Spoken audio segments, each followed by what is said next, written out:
Buenos días, señor presidente. Mi nombre es Norma Ramírez, del Corporativo Imagen del Golfo, que publica el Diario del Istmo y el periódico Imagen de Veracruz.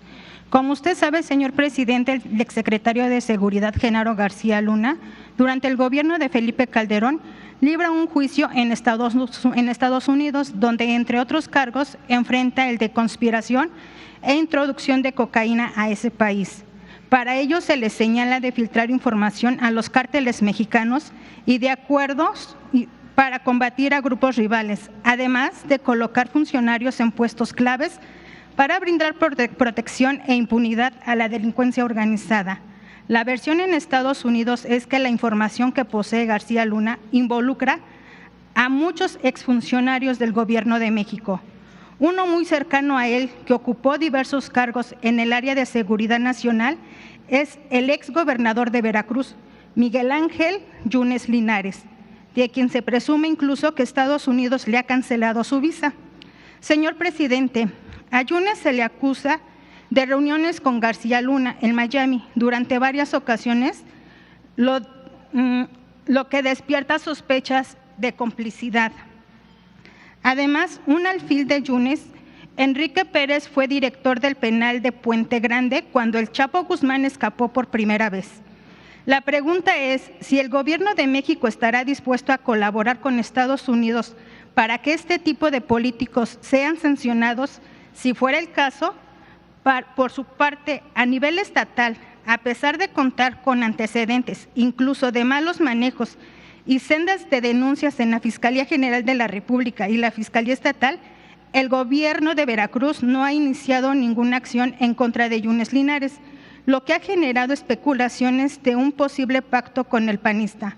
¿O cuáles cree que sean las razones de tanta impunidad, a pesar de los antecedentes que Yunes Linares tiene en su contra? Si no se le puede castigar en Estados Unidos, ¿se le podría castigar en México? Bueno, miren, sobre este tema que ya se está ventilando, ya se está conociendo más, desde luego es nota mundial. Aquí es donde se resistían los medios a informar, sobre todo los medios convencionales, pero ya han empezado a dar información, porque es algo que no se puede ocultar. Estamos hablando de un juicio en contra del secretario de Seguridad Pública del Gobierno federal. Esto en sí es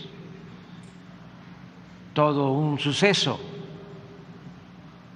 Era el secretario de Seguridad Pública de Felipe Calderón, además un hombre con mucho poder.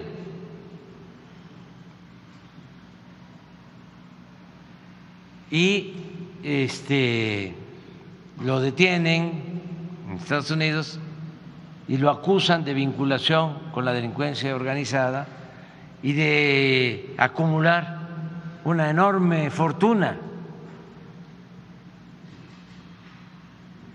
independientemente de la asociación delictuosa, si existió o no existió, si hubo esa vinculación o no, si están relacionados otros exservidores públicos, exfuncionarios públicos, medios de comunicación.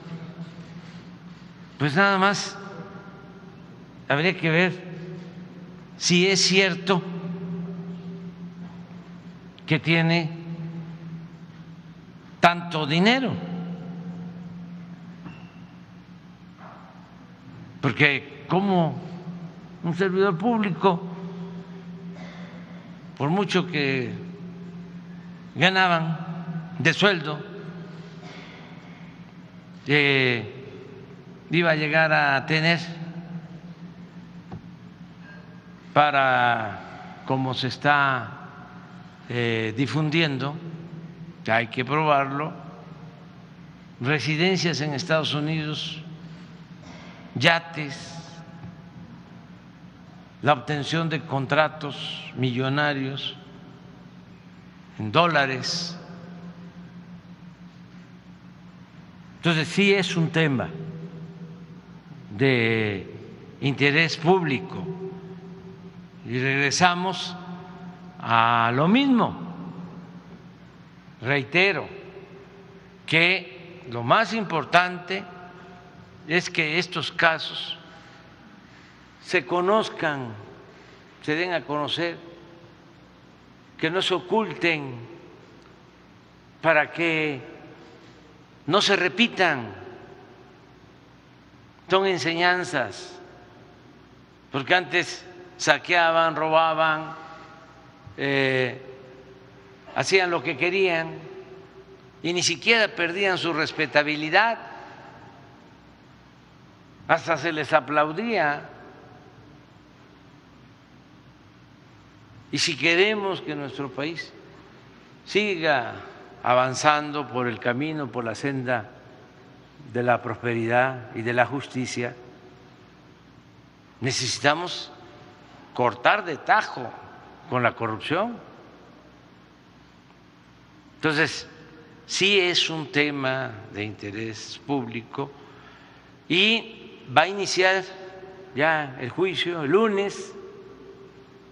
No va a tardar mucho, tengo entendido que son 8 semanas.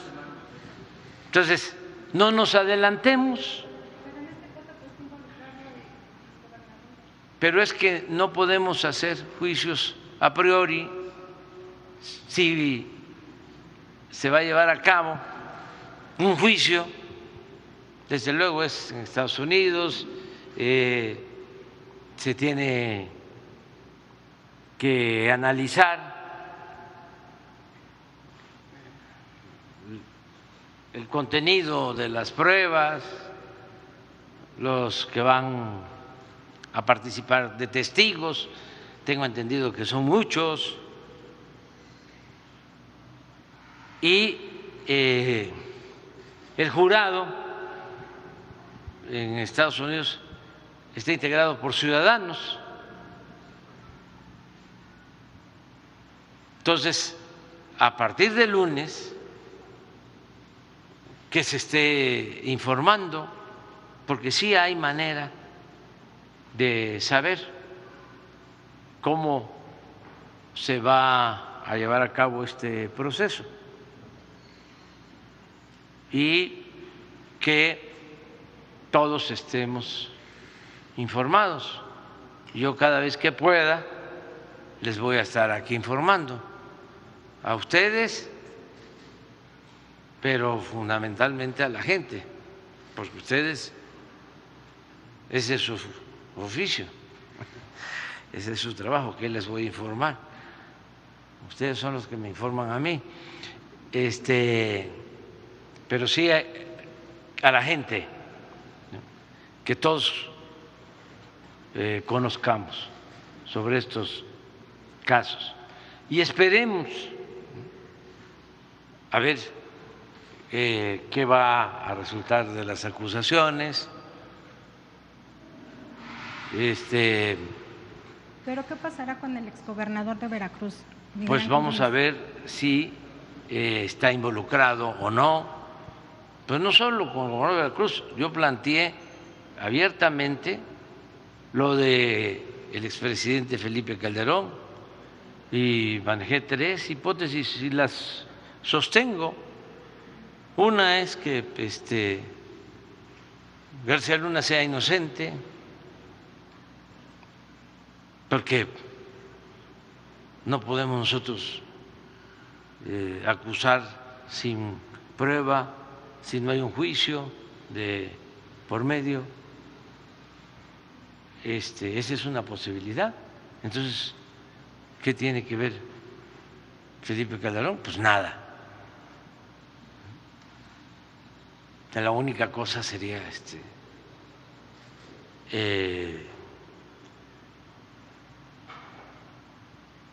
el mal procedimiento, ¿no?,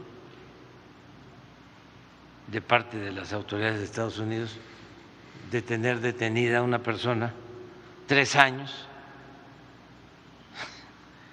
y estar informando de acopio de pruebas.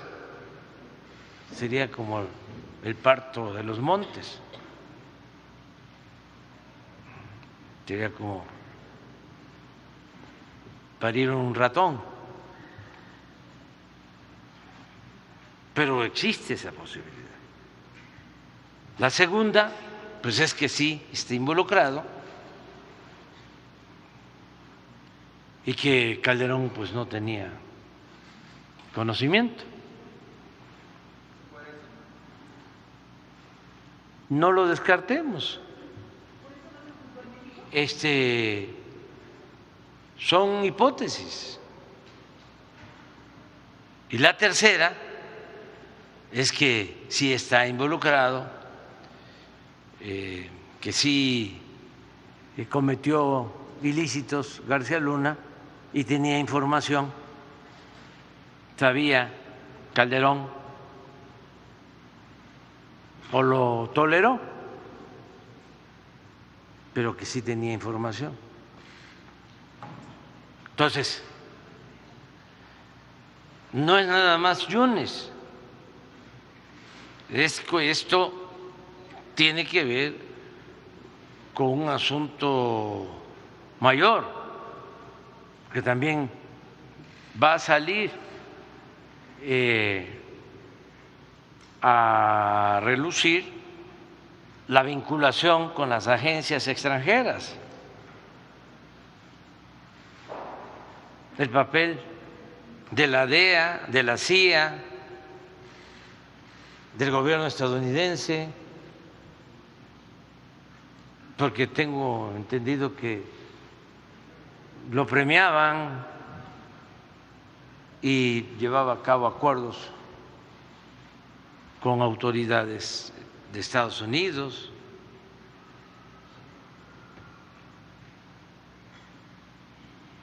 ¿Que se hace con todas las autoridades? Pues sí, de manera institucional. Pero entonces, sus agencias de inteligencia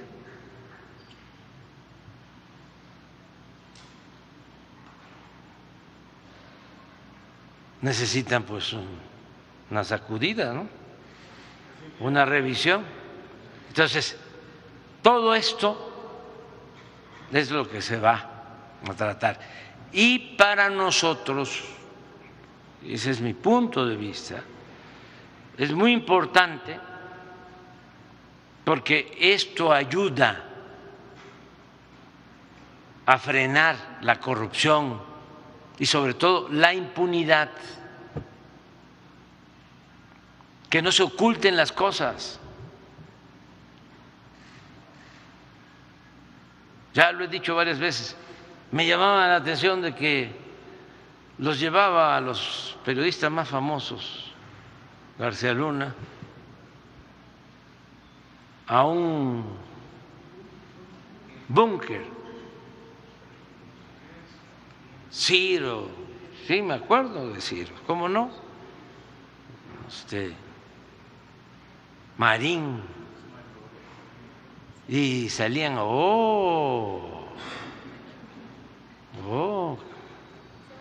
qué adelanto tecnológico, ¿no? El manejo de cámaras, cuánto profesionalismo, y defendiéndolo a él y a todo el gobierno. Qué bueno que no les temblaba la mano.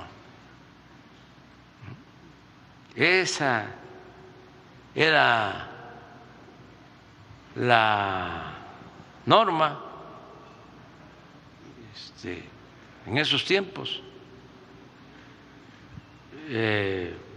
No les importaban los derechos humanos,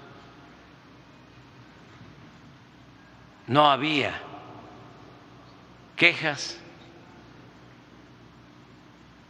y se dedicaban a aplaudir y acallar como vasallos.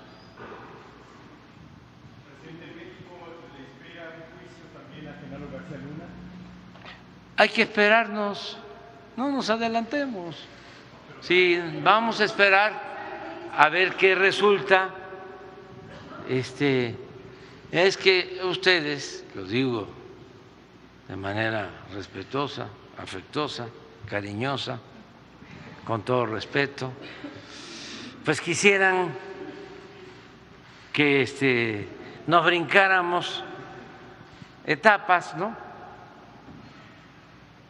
Que yo me metiera a otros temas, incluso relacionados con García Luna. Pero si tenemos el juicio, si es como pago por evento, o sea, y todavía quieren, ¿yo qué les puedo decir? O sea, siéntense, no va a faltar un sillón, un butaque, no va a faltar quien transmita, ¿no?, lo que está pasando en el juicio, y no se van a aburrir, se los aseguro. Bueno, En otro tema, señor presidente, en Coatzacoalcos en 1975 fueron expropiados 887 hectáreas del ejido Palma Sola Playón Sur a 70 ejidatarios con una promesa de pago de 48.773.000 pesos, además de otorgarle el 20% por las ganancias que nunca cumplieron. Las tierras expropiadas fueron para Coret. Ampliará el fondo legal de la ciudad de Coatzacoalcos. A 48 años el gobierno federal nunca concluyó con el pago a los ejidatarios, hoy reducido a 31 de los 70 ejidatarios que cedieron sus tierras. Cuando reclamaban la indemnización, la respuesta que siempre recibieron es que ya los habían finiquitado. Otra de las promesas que les hicieron es que Coret destinaría 7 millones de pesos al entonces Instituto Nacional del Desarrollo a la Vivienda para que les construyera sus casas, pero tampoco cumplieron.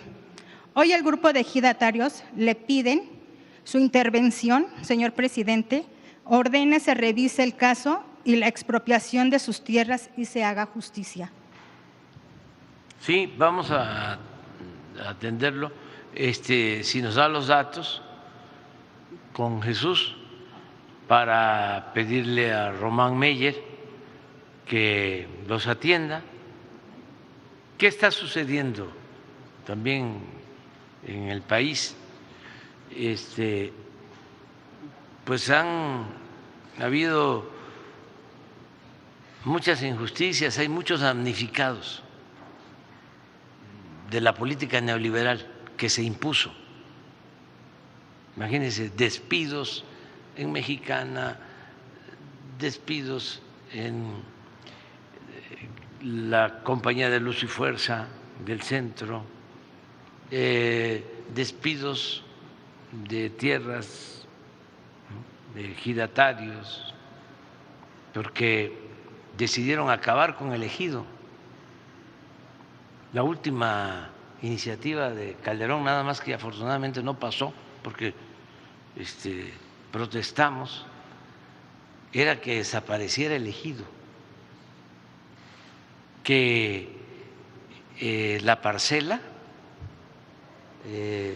si fallecía el dueño, el ejidatario, en automático pasara a formar parte de la propiedad privada y que ya el heredero pudiera venderla libremente, acabar con el ejido. Todo esto por una cuestión ideológica en contra de la política del reparto agrario y también porque, por ejemplo, en el caso de Fox, cuando el reparto agrario pues sus familiares fueron afectados, entonces les expropiaron tierras porque había una política en contra del latifundio, de las grandes extensiones de tierras en unas cuantas manos. Entonces, esa política agraria surgida de la Revolución, bueno, por la que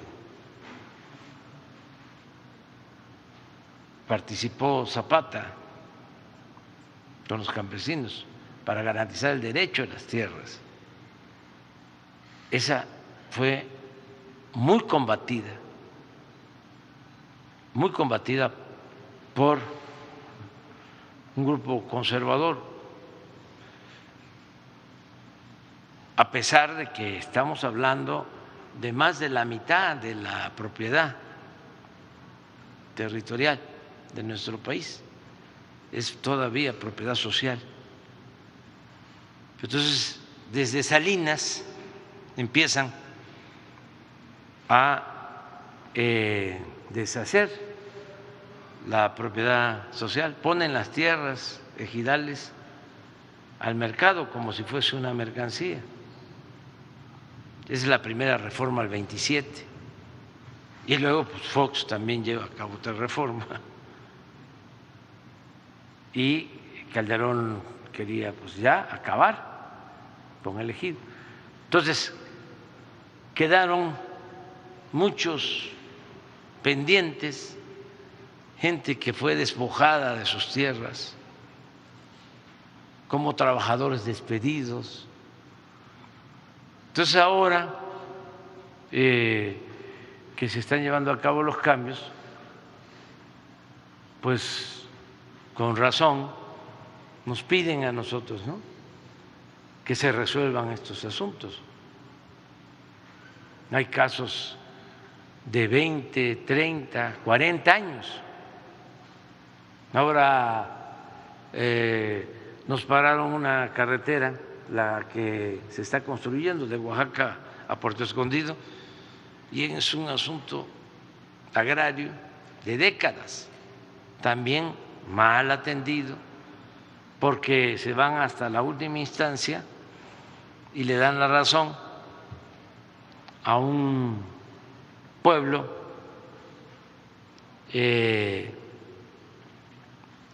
y dejan sin derecho a otro.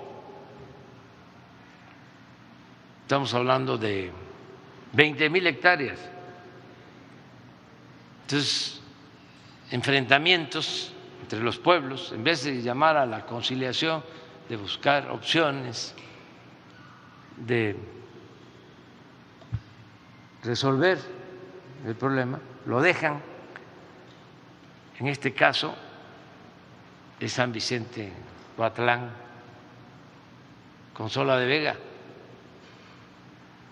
más de 40 muertos de un lado y de otro, décadas. Entonces ahora nos dicen, no va a pasar la carretera y faltan 15 kilómetros para comunicar Oaxaca a Puerto Escondido, si no se arregla el problema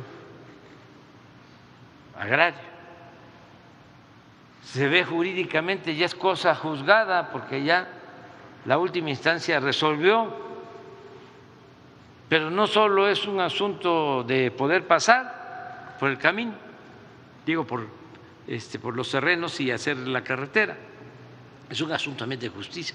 No podemos decir, no nos importa, o como son 15 kilómetros, militarizar para que las máquinas terminen de conectar la carretera. Pues no, nada por la fuerza, todo por la razón, el derecho. Entonces ya estamos buscando una solución, que se logre un acuerdo, 10,000 hectáreas para un pueblo, 10,000 para otro, con una indemnización a los que legalmente son los dueños de las tierras. Pero estamos hablando de conflictos de décadas. Estamos rehabilitando la línea del Tren del Istmo, otro conflicto de los años 70, y también nos paran, resuélvanos el conflicto. Entonces yo entiendo que si no hay la posibilidad de que ellos tengan ahora, que sean atendidos, pues ¿cuándo? Y además me lo dicen, si es que ya se va a ir. Y yo les digo, no, o sea, sí me voy a ir, pero los que van a quedar, mujeres y hombres, van a seguir con lo mismo, porque esto fue peor que el porfiriato, el periodo neoliberal, peor, en entrega de tierras, de aguas, de mina, de petróleo, de industria eléctrica. Bueno, Porfirio aplicó el primer Fobaproa y rescató los ferrocarriles. Claro que nos costó muchísimo. Y aquí fue al revés, aquí se vendieron los ferrocarriles. En el periodo neoliberal nos quedamos sin ferrocarriles. Entonces, hay estos casos, muchos casos. Tenemos pendiente el de Krill, allá en Chihuahua, y otros, muchos. Entonces los estamos atendiendo poco a poco, también de acuerdo a nuestras posibilidades. Y que la gente agraviada, afectada, que está exigiendo justicia, que también piense que se están llevando a cabo los cambios para que se atiendan todas estas demandas, que aunque a mí me falten 1 año, 8 meses, 20 meses, va a continuar la transformación. Por ejemplo, ferrocarrileros, ¿sí? Es igual, sí, igual. Tenemos una lista y vamos a ir resolviendo. Ok, señor presidente. ¿Existen